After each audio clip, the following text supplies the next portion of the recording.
Cek senilai 2 buah pesawat terbang serta 25 kg emas rakyat Aceh terkumpul dalam waktu singkat. Di hadapan pemimpin Aceh, Soekarno pernah berjanji memberi kebebasan kepada rakyat Tanah Rencong untuk menjalankan syariat Islam. Sebelum lanjut, tekan dulu subscribe, like, dan share agar sejarah Aceh lebih terpandang di mata dunia.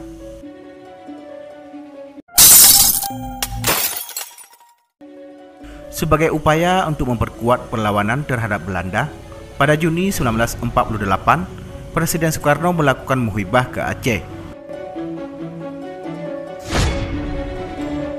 Di tanah Rencong tersebut, Soekarno disambut gembira oleh rakyat Aceh dan didapuk sebagai pemimpin oleh para tokoh setempat. Dalam sebuah pertemuan dengan Tengku Daud Bereh, Soekarno berharap agar tokoh terkemuka Aceh itu mengajak rakyatnya dalam perjuangan melawan Belanda. Daud Bereh menyambut ajakan Soekarno dengan senang hati. Dia menyatakan sanggup memenuhi permintaan tersebut asal perang dikobarkan adalah perang fisabilillah. Soekarno mengiyakan permintaan Daud Bereh. Kemudian Daud Bereh mengajukan permohonan kedua bahwa apabila perang telah selesai, rakyat Aceh diberikan kebebasan menjalankan syariat Islam. Permintaan ini juga dikabulkan oleh Soekarno. Tapi maafkan saya, Saudara Presiden, kalau saya terpaksa mengatakan bahwa hal itu tidak menjadi jaminan bagi kami. Kami menginginkan suatu kata ketentuan dari Saudara Presiden, ujar Daud Bereh. Baiklah kalau demikian, saya setujui permintaan kakak itu, jawab Soekarno.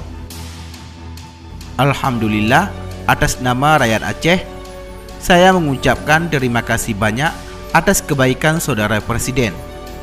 Kami mohon sudi kiranya Saudara Presiden menulis sedikit di atas kertas ini, kata Daud Bereh seraya menyodorkan selembar kertas kepada Soekarno.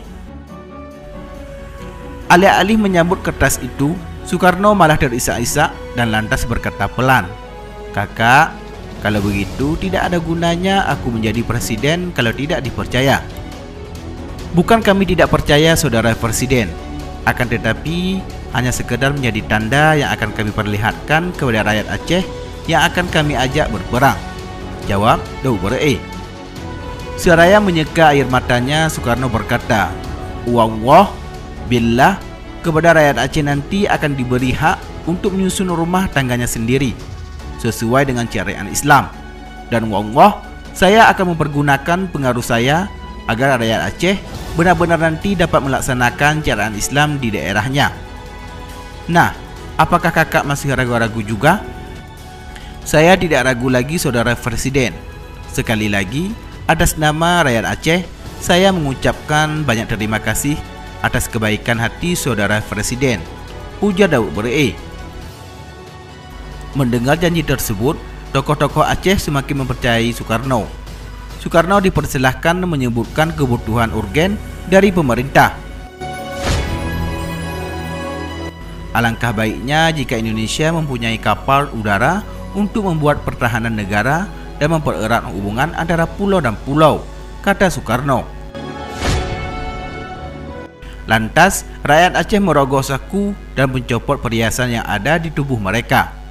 Begitu tingginya semangat untuk berkorban, hingga antrian para donatur, baik orang kaya maupun rakyat biasa, di beberapa masjid dan pusat pemerintahan Kutaraja, sekarang disebut Banda Aceh, panjangnya sampai ratusan meter. Beberapa jam kemudian terkumpullah dana sebesar 120.100 dolar ditambah 20 kg emas. Dengan modal tersebut, Indonesia berhasil membeli RI-01 Selawah dan RI-02 Selawah sebagai pesawat kepresidenan pertama dalam sejarah Indonesia. Konon pesawat kedua RI-02 tak jelas rimbanya. Menurut suatu riwayat, anggaran untuk membeli pesawat tersebut dikorupsi pejabat pemerintah Indonesia. Setelah berhasil menghimpun dana untuk perjuangan RI, Daud Bereh memohon kepada Soekarno agar mengizinkan diberlakukannya syariat Islam di Aceh. Bung Karno setuju, tetapi tidak bersedia menandatangani surat persetujuan yang disodorkan Bereh. Sayangnya Soekarno kemudian tidak menepati janjinya.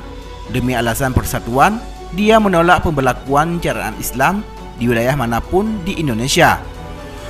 Bahkan dia menegaskan dalam pidatonya di hadapan rakyat Amuntai, Kalimantan Selatan pada 27 Januari 1953, Indonesia adalah sebuah negara nasional yang berideologi Pancasila dan bukan sebuah negara teokrasi dengan haluan agama tertentu.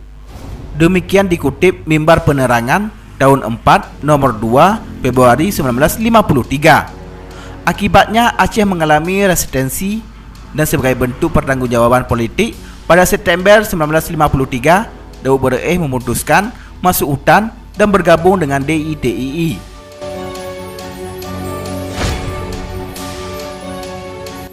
Demikianlah liputan Habahasa News. Semoga bermanfaat dan dapat memberikan wawasan untuk kita semua. Terima kasih telah menonton dan tunggu video kami selanjutnya.